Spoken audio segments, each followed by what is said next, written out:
What's up, everybody? Welcome to NBA Draft Talk. This is the Inside Zone, and this is basketball talk. Look, if you've listened to my channel in the past, you know I'm a Atlanta, Georgia, Southeast guy for the most part, but I keep my ear to the street with everything that's going on across the country when it comes to all things sports. Stay tuned for some cricket talk later on this year. I joke. But look, here's the deal.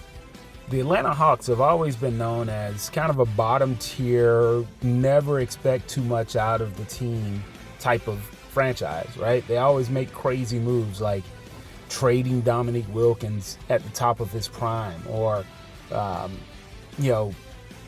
going and bringing in Danny Manning as the face of the franchise, and just weird stuff, that they've always done.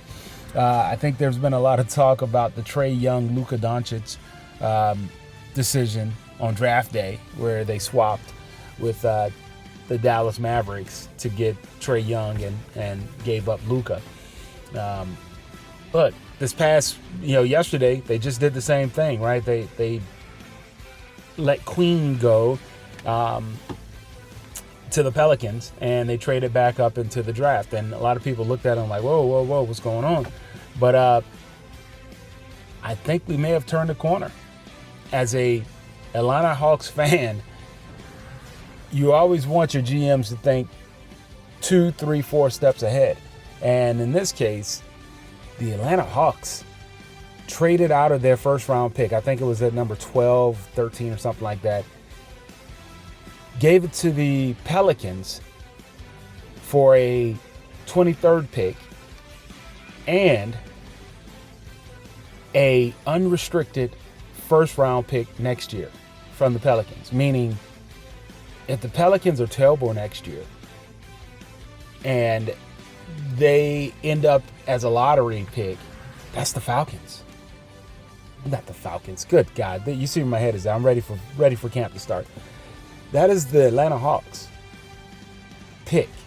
So on top of whatever first round pick they get, they also get the Pelicans first round pick. So the Atlanta Hawks in this draft made some good strategic moves and packing on picks, future picks. They did the same thing again later on in the draft. I think they got the Kristaps Porzingis first round pick as well. So for bringing in Kristaps Porzingis from the Boston Celtics. Look, I think for the most part, if you're outside of the city, you look at the Atlanta Hawks and you say, hey, I don't know if you can build around Trae Young. I don't know. If you're in the city and you're a true Hawks fan, I think for the most part, you are a Trae Young fan. And as this team is building around Trae Young, you have Jalen Johnson, you have Zachary Richichet, the first round pick last year. We're putting pieces together that can build long-term success. We were in the play-in game again this year at number 8. There's nothing to say that I keep wanting to talk about the Falcons. That Falcons blog coming up shortly. But there's nothing to stop the Atlanta Hawks this year. I mean, look at the top of the East now. Look at the top of the East with Milwaukee going through some issues. You got Boston going to be down this year with their lead guy with a blown ACL or blown Achilles. Indiana, blown Achilles. They may not be as good next year. The East is wide open technically. I mean, Miami, few other teams, Detroit,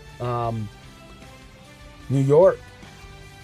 So, look, I think this is a good play for the Hawks. I think they're going to have to make the decision to pay Trae Young that $40 million or whatever he's looking to sign, $200-something million contract. I think Trae Young should be a lifer here in Atlanta. I think you build around him, you take the good with the bad, you pack out the State Farm Arena as best you can, and you make some runs at the Eastern Conference Finals, NBA Finals. And, let me know what you guys think. Like, subscribe, share. Oh, we also picked up Asa Newell from Georgia. Good wing player. So let me know what you guys think. NBA draft, baby.